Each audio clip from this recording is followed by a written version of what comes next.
Hey there, this is Real Talk Baseball. I'm Carlos Baseball, as always, is Willpower with me. And we have a special guest, Xavi the Commish is here.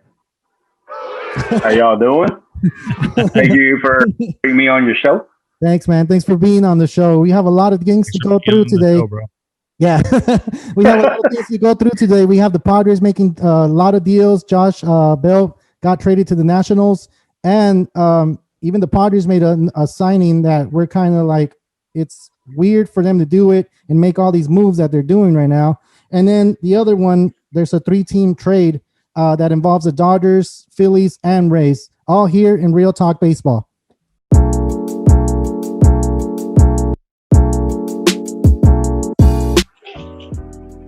All right, guys, let's just start it off. Josh Bell, man. Josh Bell to the Nationals. Is that going to do any difference for them? Is that something that the Nationals are looking forward to?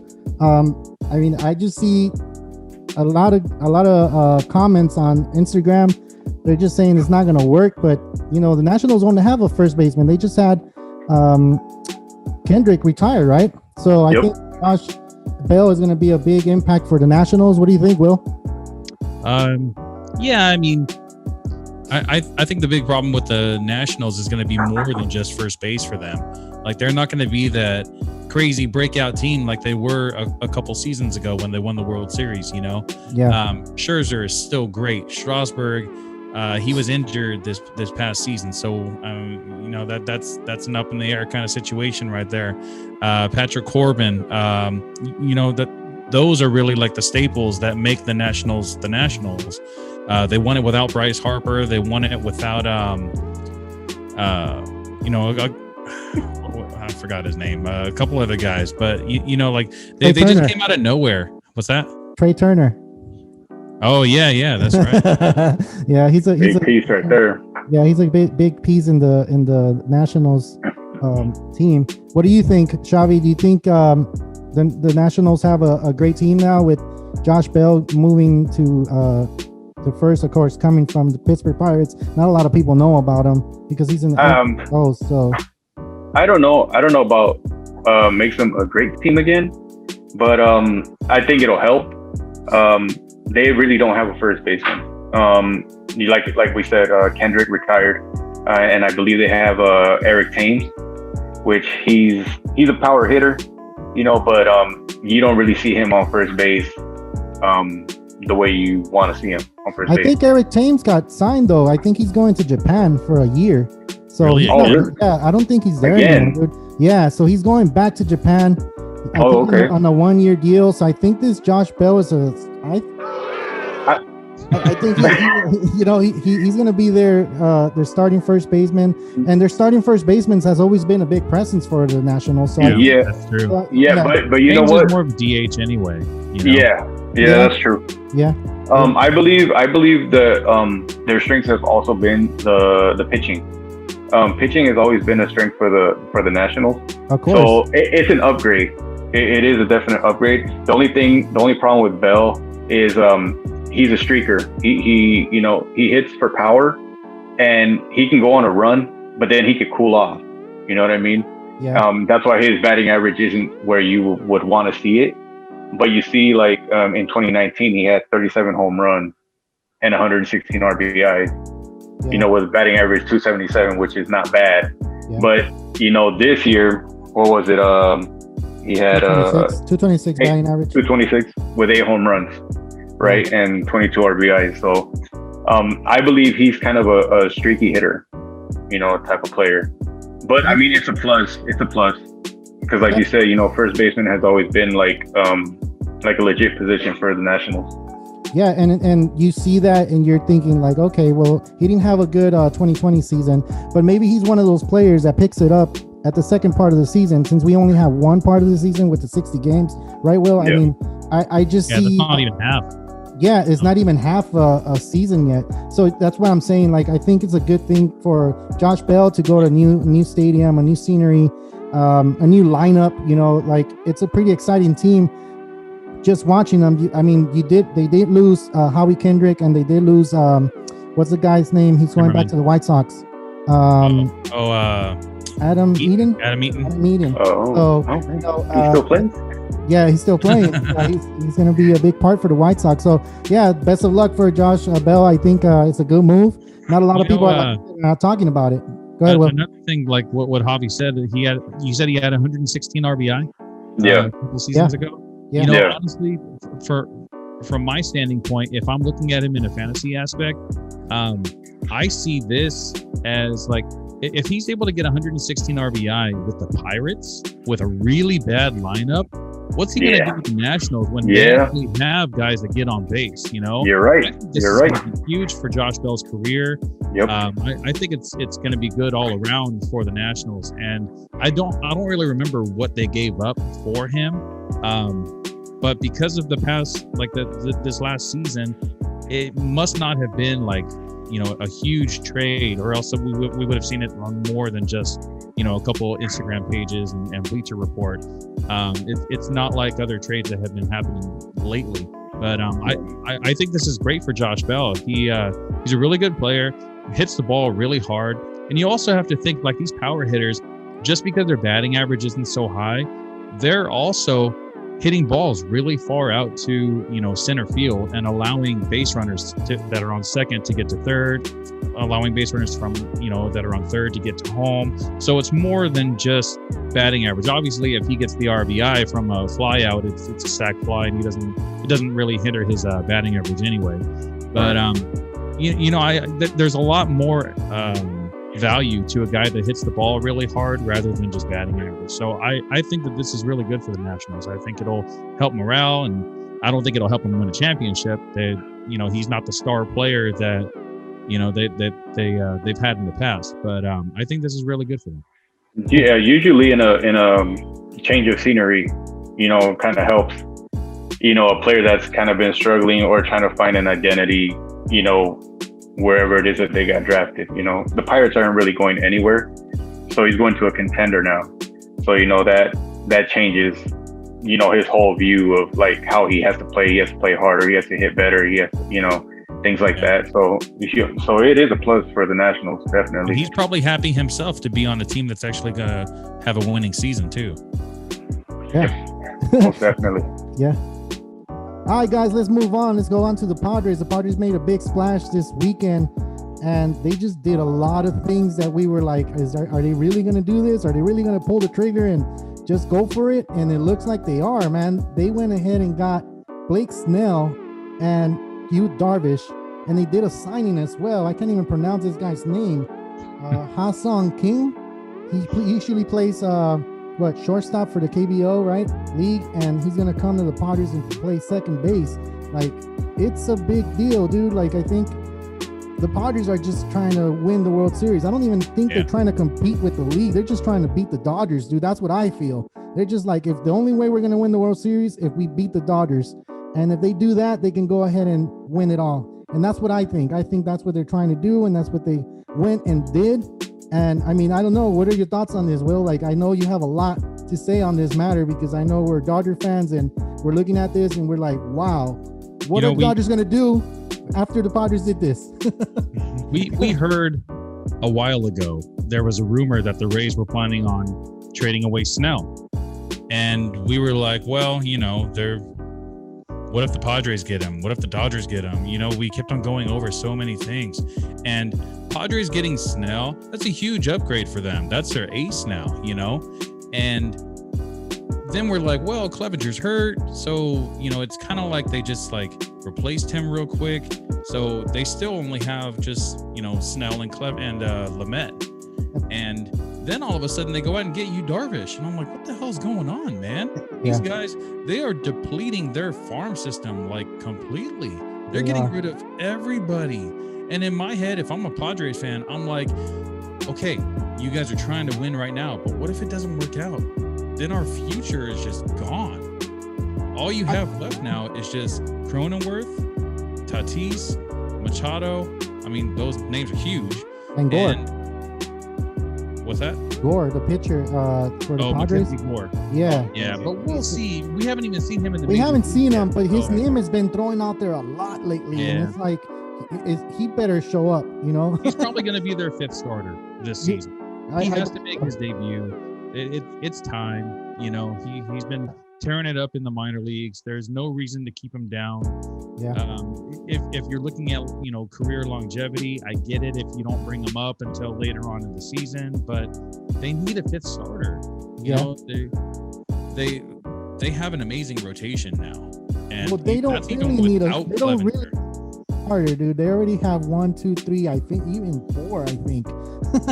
So if the fifth starter can just be like whoever, it could be Joe Smo, I think, and they'll be like, just getting Blake Snell itself. Like, look, I know we've been talking about Blake Snell, right? A lot, like you just said, Will. And I know they've been saying, oh yeah, they're gonna go ahead and get Blake Snell, and and then it died down, right? And then some other team came up in the picture, and then Yu Darvish was always tied up to the Padres, and we've never paid attention to it as much as the Snell trade, right?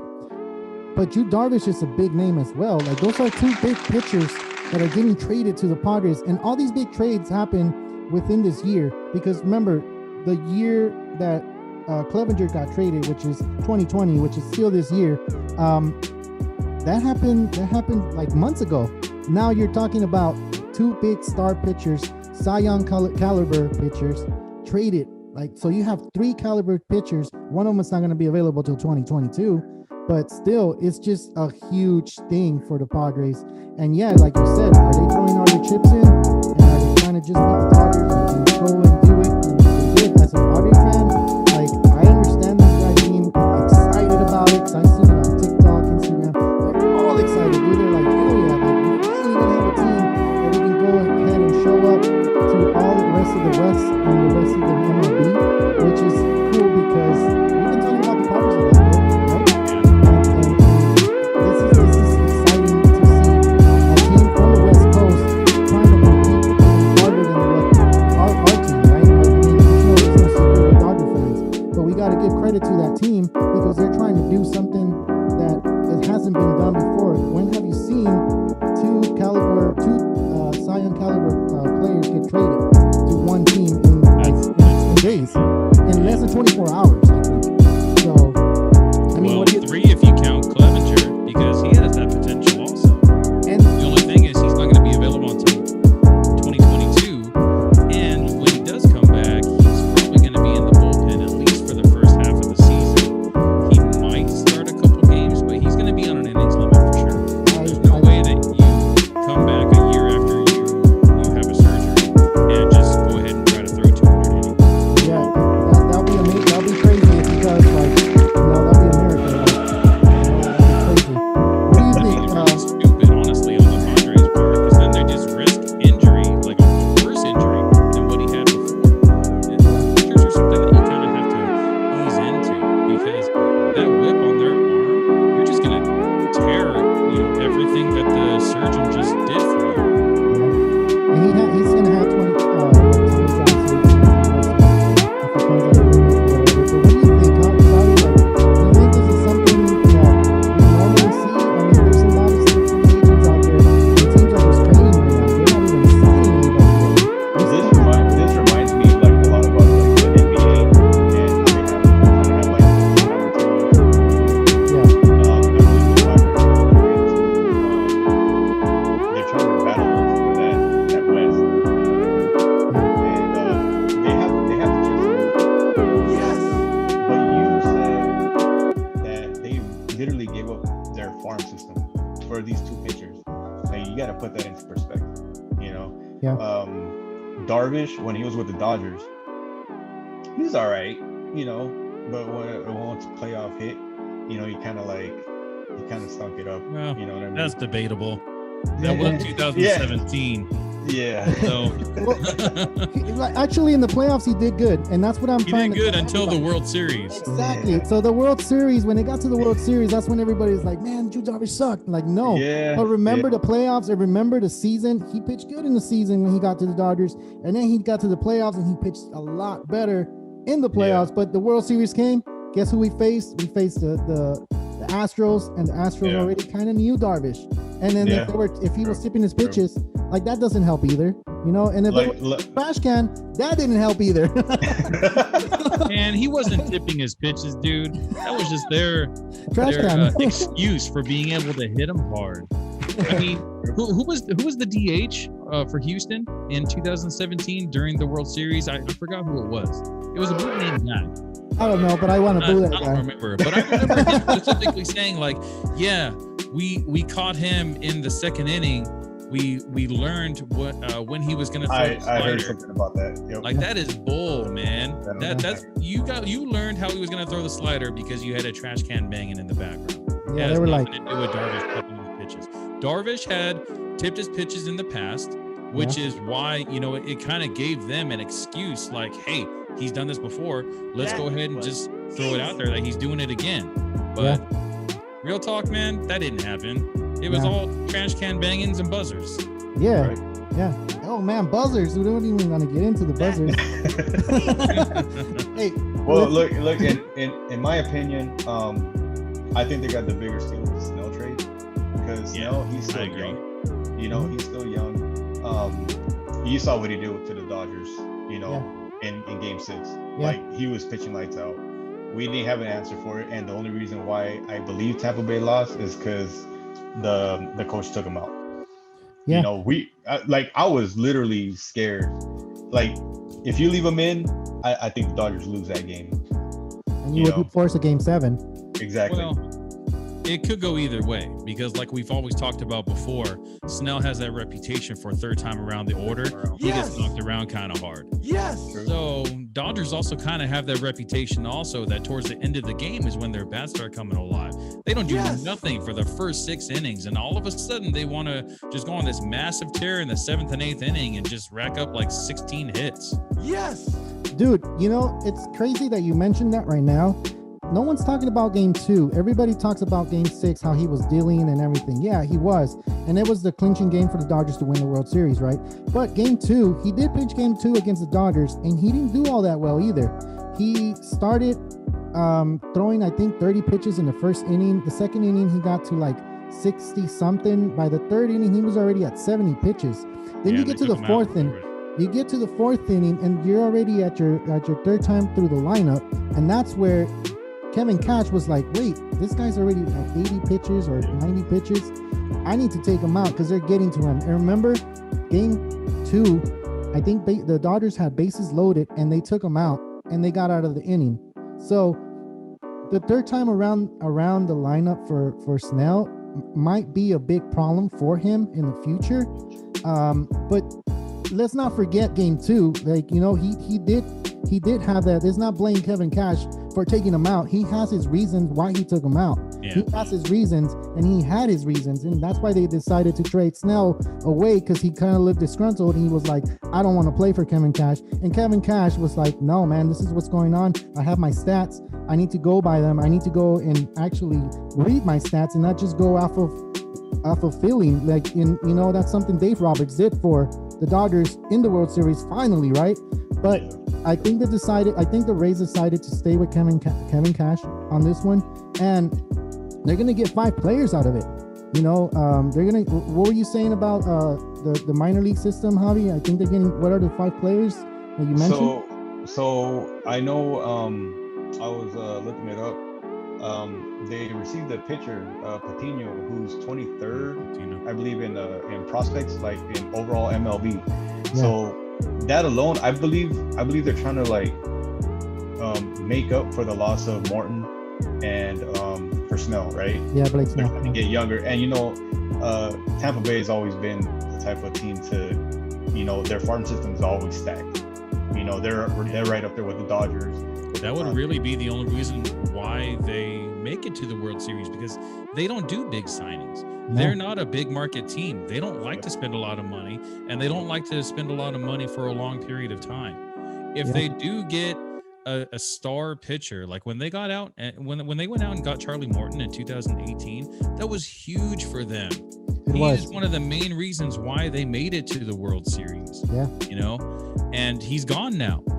So if I'm the Rays owner, I'm thinking the same thing. We just lost a pitcher that could be an ace on any other team. So why are we going to hang on to all these other guys when we can get this huge return instead? Yeah. Especially because Blake Snell, he's not cheap. It's crazy because Morton isn't your typical ace pitcher. You know what I mean? But he's reliable. Exactly. He's reliable as hell. he's up there in age, but he's the reason, one of the reasons why they got into the World Series. Yeah, you can't. He's just a good pitcher out there. I mean, we saw it with the Rays. We saw it with the Astros as well. He was throwing heat, and I feel like as he got older, his velocity increased for some reason. He got better. It's like kind of like a Roger Clemens type of thing. All those Texas players, they increase velocity. With the Astros, man. Yeah. With the Astros. And that's recent. Yeah. So now he's with the Braves, I believe, right? Yeah. He's with the Braves, and he's going to help out the Braves. So see, that's another thing. Braves look scary too. They look scary. That's what I'm saying. That's a veteran presence. So look, right exactly, to help out these younger guys. Max Fried, he's going to learn a lot from Charlie Morton, bro. And that's what they need. The veteran presence on any team. No matter what team it is, it needs it. Like it's not. What I'm trying to say is for a team to think that, I'm gonna win it with only rookies like the Marlins did in 2003 and in I believe 1997, like they did it with nothing but rookies and no veterans, right? To say that and have that happen again, it's gonna be weird, man. Especially in new age baseball where stats are involved and everything is involved, to where pitch count and every little movement. I mean, I know baseball always been like that. It's a chess game. It's not checkers. I just think having a veteran presence in that pitching staff is going to do a lot, especially if that Charlie Morton has been to the World Series like he has in 2 years. He's won it one and he lost it once, and he's just going to show these young pitchers from the Braves to get better, even better than what they already are. They almost beat the Dodgers. They were up 3-1 and they lost it. But the Padres right now, they're looking like they want to win it out. They're throwing their chips in. But what I don't understand, and I need you guys to tell me, because I think the Padres are just trying to beat the Dodgers, right? But they're also doing it when the Dodgers are at their peak. Shouldn't they have waited a little bit, or do you think this is the right time for the Padres to actually pull that trigger and get rid of their farm system? Because it looks like their farm system is depleted because of these trades. It is, but you also have to think like all these guys that they're getting in these trades have at least 3 more years left on their contract. So it's not just like a rental like the Dodgers did with Darvish, like the Dodgers did with Machado, where we only have him for a few months. The Padres are going to have both of those guys at least until 2023. They also have Cronenworth, who's a rookie. They have Machado for the next 9 years. They have Tatis for at least another 4 years. They just signed Ha-Sung Kim. I believe that was a 4-year deal also. So it really looks like the Padres are thinking like, we're going all in right now, and we have 3 years to get it done. Yeah. Because after 3 years, that's when they're going to start losing a couple of these guys. They don't have a lot of money, so they can't go out and get like a Trevor Bauer type. And one of their main concerns also is extending Tatis, because you can't let a guy like that go, right? So why spend $30 million a year on a guy like Trevor Bauer when you can get these cheaper pitchers? Like Blake Snell's expensive, but he's not that expensive, because he's still on his rookie contract. He still has his he hasn't done his MLB service yet to become a free agent. So he's still, he went through the arbitration and he hasn't had that big contract yet. Darvish has, but how much is Darvish making? Like 21 million? 21 million a year right now. He's making 21 million a year, and he has 3 years left. Yeah, exactly. So you figure, like, I think that they were kind of smart in that sense, because Tatis is still going to be on his rookie contract for another at least 4 years, because you have to have 6 years of MLB service before you can become a free agent. And he just now completed his second, right? Exactly. Yeah. So 4 more years, and that's right around the time that Darvish is going to come off the books. Snell's going to come off the books.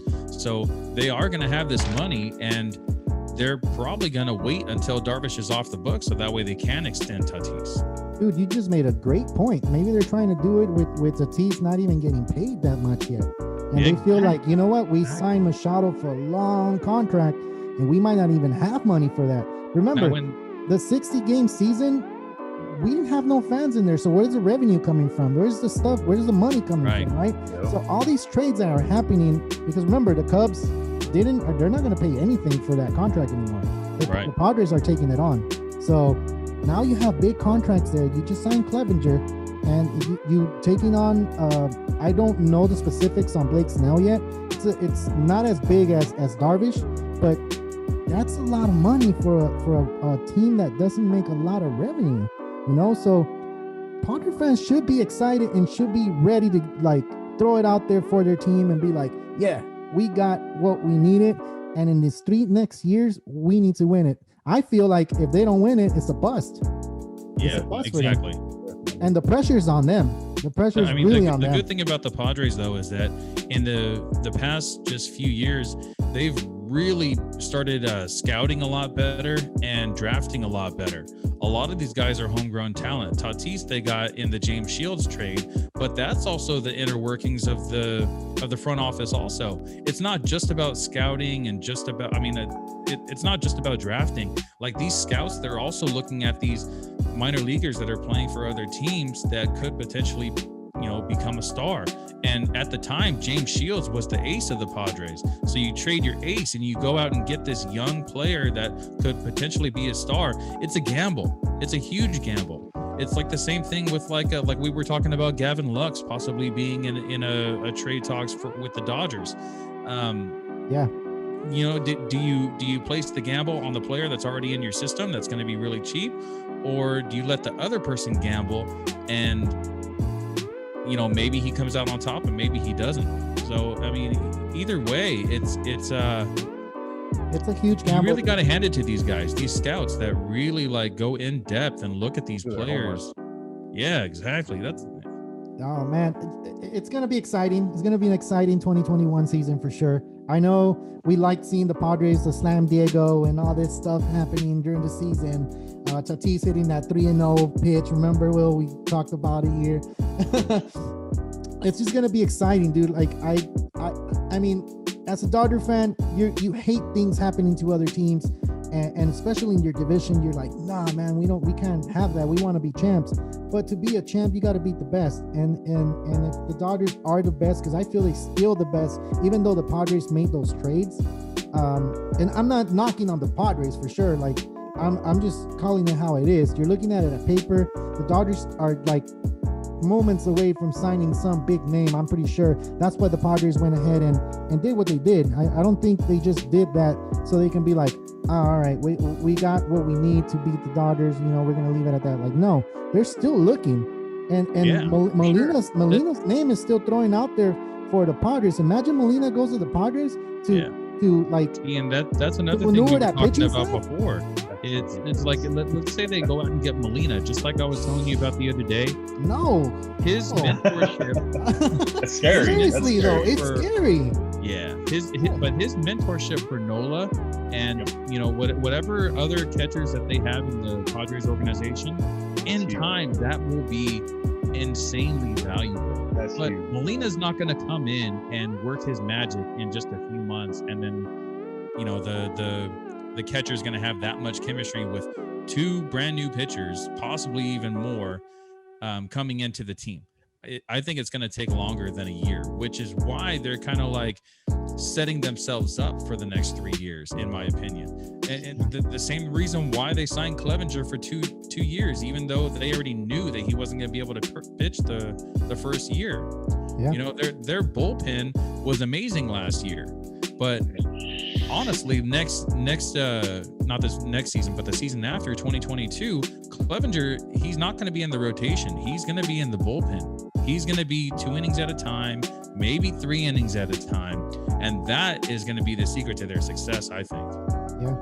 So you hit the chemistry part. What do you think, Javi? Do you think Machado has something big to do with the chemistry? I know Tatis is an exciting player, and we saw, like I said before, the Slam Diego and everything. They had a good chemistry, and I think the chemistry has a lot to do with the team. I just said earlier that the Padres have traded away a lot of their farm system, and there's a lot of new players in that team right now than what it was at the end of the season, even at the beginning of the season, and it wasn't that long ago. So the team chemistry, is it something that's going to be kind of like, wow, are the Padres going to have enough time to get together and build that chemistry, or they're not going to do it this year, but they're going to do it in 2022? Well, we know like Machado, he's a great player. Yeah. You know, he's always been a great player. It's always been his attitude. Exactly. You know, where teams have a, you know, like the Dodgers, you know, now the Padres, you know, you saw a little squabble here and there recently with him and who was it, I forgot what team it was, but you know, his attitude, even though like you look at him and he's still kind of young, he's really like one of the veterans on that team. You know, and he's kind of got to show for it, you know, and if he don't show for it, then who do you have? I mean, Will Myers, right? He's another veteran presence, you know, but if we're talking about Machado, you know, he needs, I believe he needs to step up as a leader, you know, without the BS, you know, without the trash talking or whatever, you know, if you're gonna make a run for the ship, then you need to put on your big boy pants and, you know, stop acting the fool. You know what I mean? See, I don't see that from Machado. I see him just being that little kid pretty much, you know, throughout it's gonna be throughout his whole career, I think that he still hasn't grown up. Does he have an amazing glove? Of course. He has a super strong arm, super strong, accurate arm. He is just so smooth with it, you know, and he hits great too. He's 280s to 300 hitter with 35, 40 home runs in a regular season. So he's a great player, but clubhouse wise, he's a cancer. You know, he's the type of guy that's going to bring the team down. If someone's making a mistake, he's going to be the first one to point it out to that person and probably to their face. And you know, some players react well to stuff like that, but a lot of these guys, because they're younger and they're not so sure of themselves, those are the guys that are going to be suffering. I don't see Machado as the type of guy that's going to take it upon himself to try to like lead these guys. He's going to be like, I'm the one that just got this big ass contract. I'm the one that you have to listen to. So y'all shut up and y'all listen. And it sucks because you have like Tatis on your team, and this is the kind of player that you really want to mold into a big time player. You know, one of those players that you're gonna, you know, literally he's gonna put the team on his back. You know what I mean? Yeah. If you don't have anybody to mold a player like Tatis, then that's a big problem. There's always on every single team, there's always got to be at least one veteran, you know, that kind of guides the younger cats, you know, to thrive, you know, to do better at that position. And it doesn't really matter what position they play, you know, just the voice itself, like it's a big deal, you know, and like Will said, you know, Machado has always had issues, you know, with his attitude, you know, how he presents himself. It's a big problem, you know. Yeah. In your face, sucker. It's like you know, going along with like the type of player that he is, like that you don't necessarily see him being like a great clubhouse guy.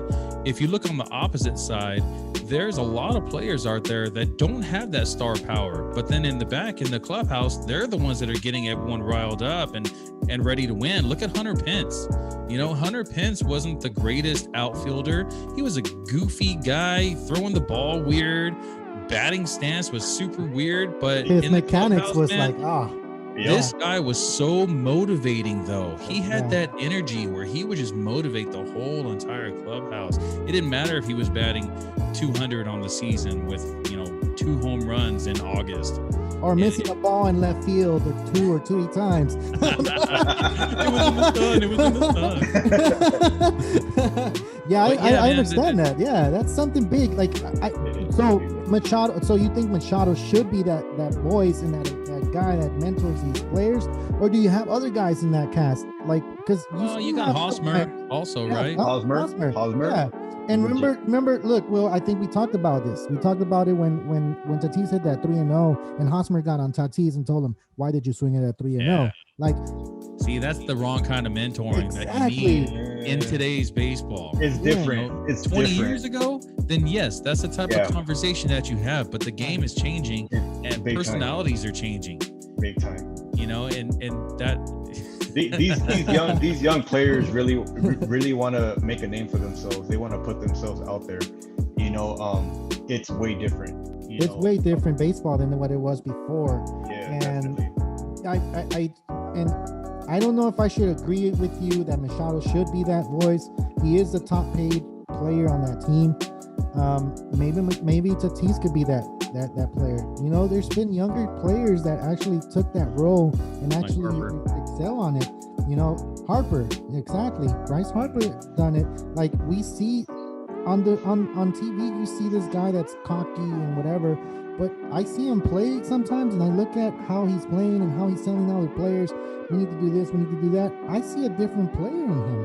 I see a guy that's trying to be someone that's trying to teach even the older guys. Like maybe the older guys don't have it to be a leader, you know, like Machado, like Machado, he came to the Dodgers, and to be honest, I didn't like that trade. You know, I didn't like it from the get-go. I didn't get excited for it. I wasn't one of those like, oh yeah, Machado. Like, no, I wasn't. But he came to the Dodgers. He was no leader. He didn't run out for the balls. He didn't run out after a ground ball. Like, I didn't like that. He was lazy, exactly. Like, again, you guys said he's a great player. I think he's a great player. I think he's a great third baseman, shortstop, wherever you put him, he has a good glove. But when it comes to those elements of teaching young players not to be cocky, not to be, you know, selfish, to play for a team, I don't think he's a leader. Like, I don't see it. Maybe Hosmer, because he's been to the World Series and he's won the World Series, maybe he could be that voice. But maybe Tatis, like he's the youngest one, he could be the voice for the Padres. And I'm hoping he does push for it. And I'm hoping he just like, you know what? I'm taking this team in my back and I'm going to say whatever I need to say. And if you guys are with me, then we'll win the World Series. I think if Machado gets in his head, I don't, you know, it's a problem. You know what I mean? Like we don't know what kind of influence Machado has on the squad, you know? Yeah. But, you know, he's a big name. And the only reason why I say that is because of that game that I saw where they hit the home run that they caught, and then he started talking a lot of mess to Dodgers. And then it was both of them. You know what I mean? Yeah. So you kind of see like the influence. You know what I mean? Yeah. Like instead of you know him stepping in and saying, you know, telling, you know, that he's like, hey bro, you know, chill. You know what I mean?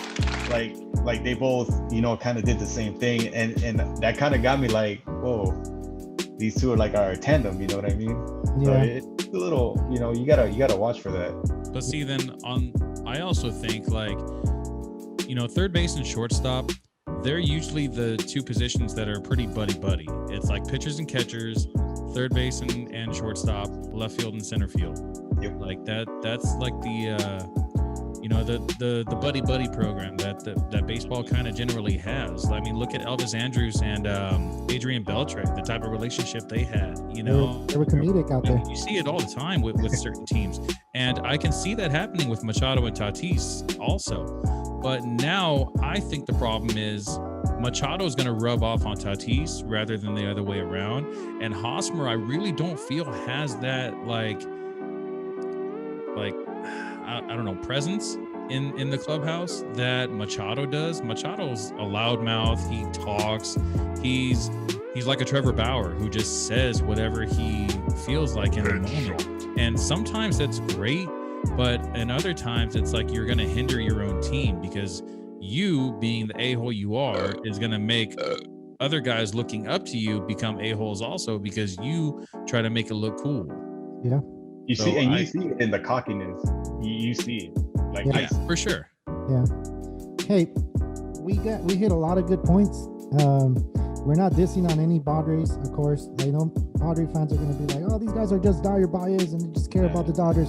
It's not that about that. It's just we're seeing the whole trades, and they were really good trades. None of us disagree that they weren't good trades. This is all in for the Padres. This is really good for the West Division because the Dodgers have been dominant for the last 7-8 years, and now it's like the Padres are in the mix, which they've never been in the mix. They've always been one of those teams that are kind of coming from the bottom up and not really doing all that well.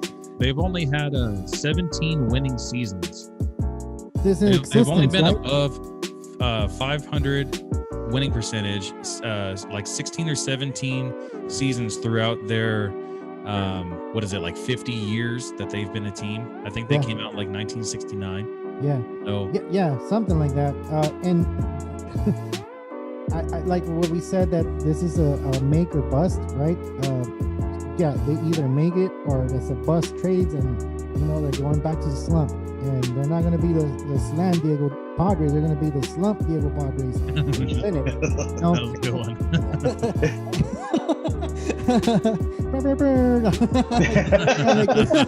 Can't make the noise. But yeah, like I hope it doesn't get people mad or anything. And if it does get people mad, good. I want people to actually text us, send us messages, and any. It's all real talk, bro. Yeah. You know what I mean? That's what we're trying to put out there. Yeah. Just like how we're like kind of putting down Machado, we were doing the same thing when Yasiel Puig was on the Dodgers. Yeah. So, we're not talking about Machado because we're fans of a rival team. We're talking about him because he's a good player with a bad attitude. He's been like that since he was with the Orioles. Yeah. When Josh Donaldson, tagged him out on his way from second to third, and then he takes his helmet off and throws it on the ground and falls down like it was like a hard tag or something. But obviously it wasn't. Or when he spiked Dustin Pedroia sliding into second base. It all stems from Baltimore. When he spiked the dude from the Rays, right? Yeah. Just a few seasons ago in 2018 with the Dodgers. So yeah. I mean, Oh yeah. Damn. You know what I'm talking about that. Yeah. With the Brewers. Yeah. Oh, the Brewers. That's right. Brewers, My bad. Brewers. Same color. Guys, we're running out of time, but for sure, make sure you guys like the video and subscribe on YouTube. We also have social media, which is Instagram, TikTok, and Twitter account. The Twitter account is Our Baseball. We don't have a lot of time here, but I know if you guys want to go ahead and actually hear something else that we can touch on, go ahead and message us or just send a message on here on YouTube. I'm Carlos Baseball. This is Willpower, and this is Xavi, the commissioner. This is Real Talk Baseball. Signing out. See you guys. Hey.